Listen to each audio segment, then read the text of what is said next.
Sewaktu masih anak-anak, kita nggak begitu memahami cara perekonomian keluarga kita ya. Kita juga nggak begitu skeptis mempertanyakan kenapa sebagian orang bisa tinggal di perumahan yang elit, yang temboknya tinggi-tinggi, yang ada landasan helikopternya, yang view-nya laut, yang view-nya gunung. Sementara sebagian orang tinggal di bedeng yang sempit mungkin. Rumahnya dengan rumah tetangganya jadi satu. Dan ketika dewasa, barulah kita menyaksikan perbedaan strata sosial yang kompleks yang ada di sekitar masyarakat, dan juga berbagai macam kehidupan serta tingkah laku makhluk-makhluk yang hidup di alam semesta. Di dalam kehidupan binatang, kita pastinya pernah melihat sekawanan singa yang memburu kijang liar, dan dua-duanya sama-sama berupaya untuk tetap menjaga kelangsungan hidupnya. Singa butuh makan untuk hidup, dan juga kijang butuh selamat untuk hidup. Akan tetapi di sini kita melihat betapa beruntungnya makhluk yang ditakdirkan untuk menjadi seekor singa, dan betapa sialnya makhluk yang ditakdirkan untuk menjadi seekor rusa, karena takdir rusa adalah untuk menjadi makanan bagi singa. Dan di dalam kehidupan manusia kita dapat melihat seseorang dilahirkan dalam keadaan berlebih, dikaruniai dengan pikiran yang cerdas dan cemerlang, pribadi dan tubuhnya sangat baik dan berkarisma. Dan sementara orang lain di belahan bumi yang lain atau mungkin berbeda gang, seseorang dilahirkan dengan keadaan yang sengsara, serba berkekurangan dan menyedihkan, memiliki perawakan dan juga cara berpikir yang kurang baik.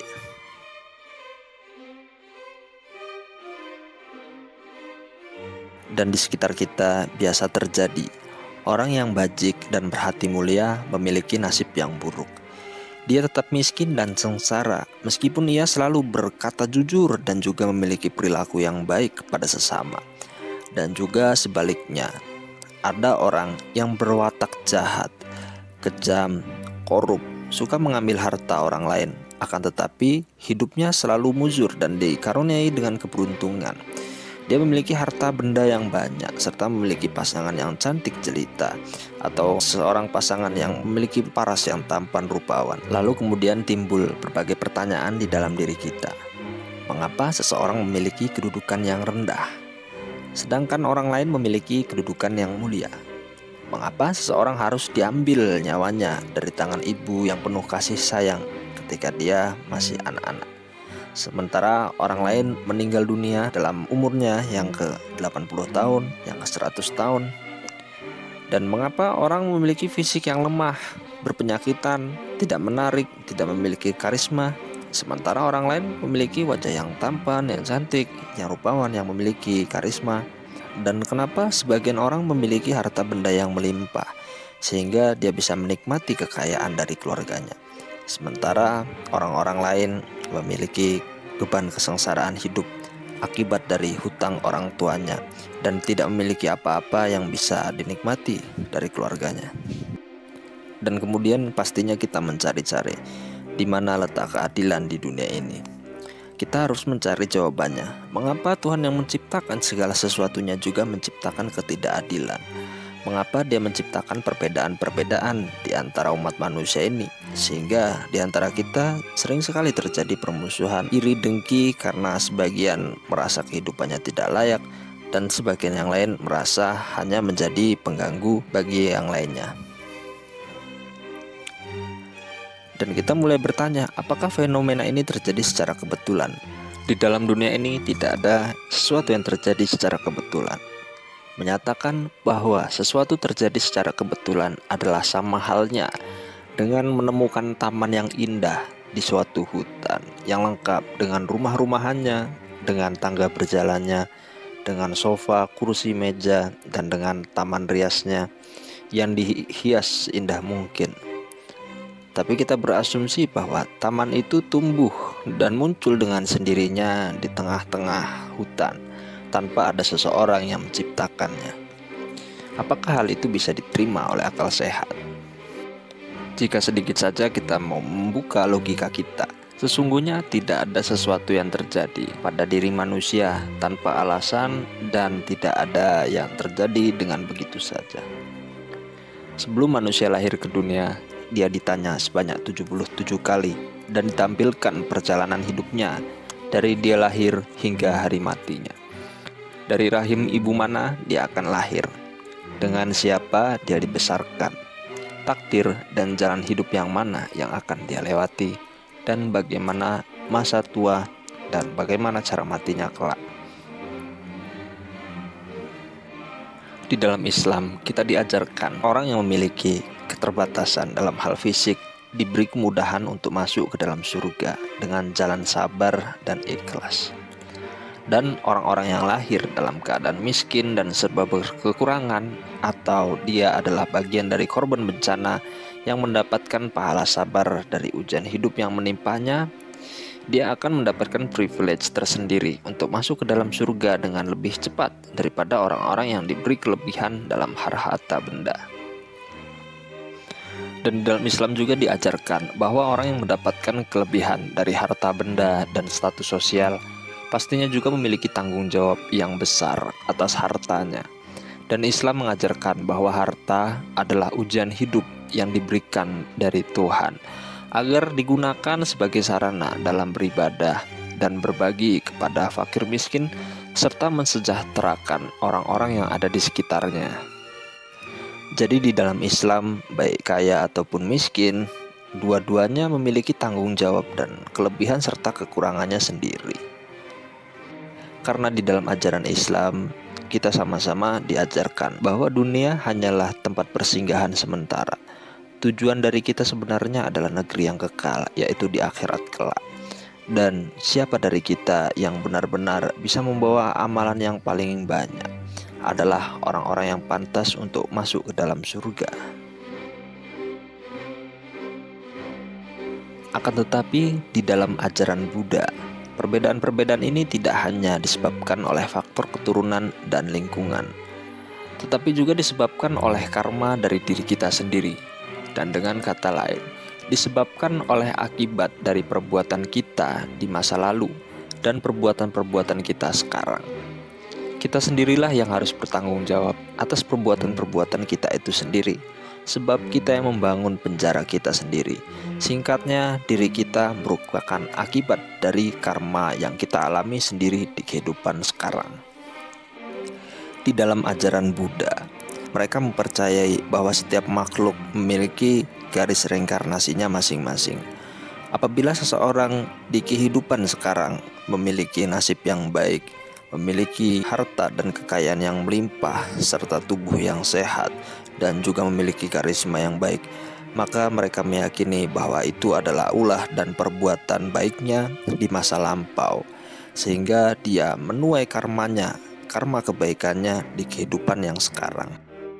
Dan juga sebaliknya, orang-orang Buddha mempercayai bahwa orang yang memiliki kesialan, yang mengalami hidup yang serba berkebatasan, kehidupan yang sulit, kehidupan yang penuh dengan kekurangan, orang-orang Buddha meyakini bahwa dia banyak melakukan kesalahan, dia adalah penjahat, dia adalah orang-orang yang tidak melakukan jalan derma, yaitu jalan-jalan kebajikan, sehingga dia menuai karmanya di kehidupan sekarang. Dia harus mengganti perbuatan-perbuatan buruknya dan menebus kesalahan dan dosa-dosa di kehidupan lampaunya agar bisa bereinkarnasi kembali menjadi makhluk yang lebih baik.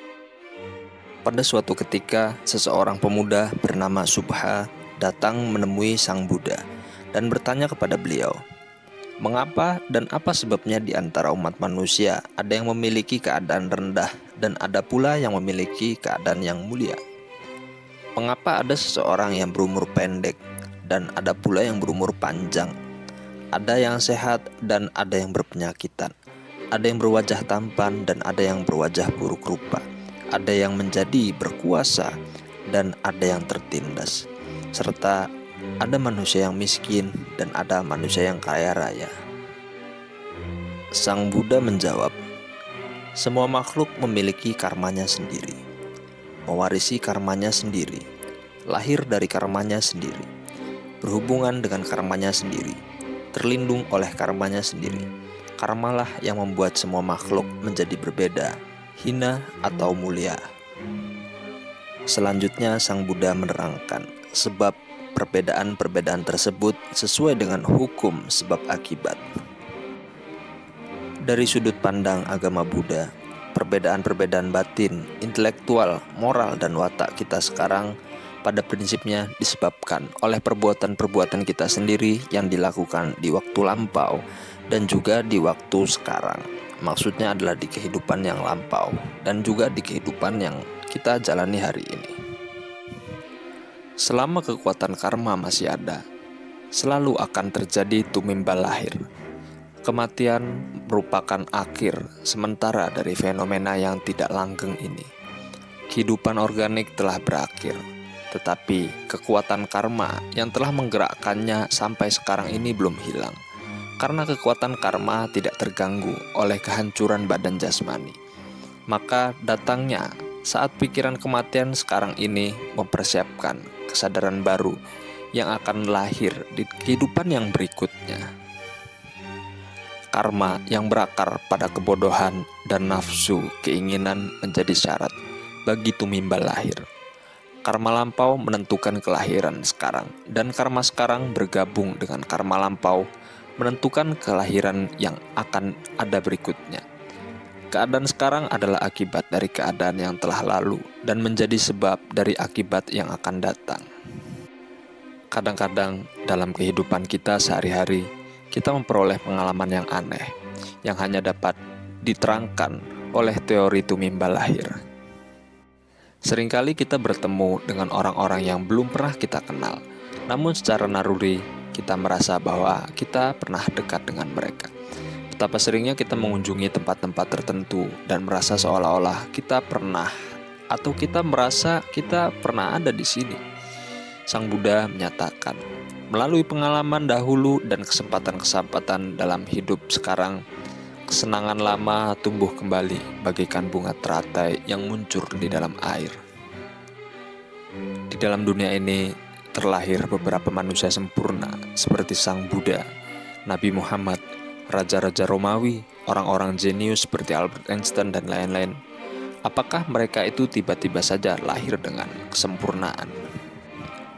Bagaimana kita akan menerangkan tentang pribadi-pribadi besar seperti Bung Karno, Nietzsche, Plato, manusia-manusia jenius seperti Einstein, Mozart, Beethoven, dan lain-lain? Faktor keturunan saja saya rasa tidak akan bisa menjelaskan kehadiran mereka di dunia ini, atau faktor bakat saja, atau faktor kerja keras saja.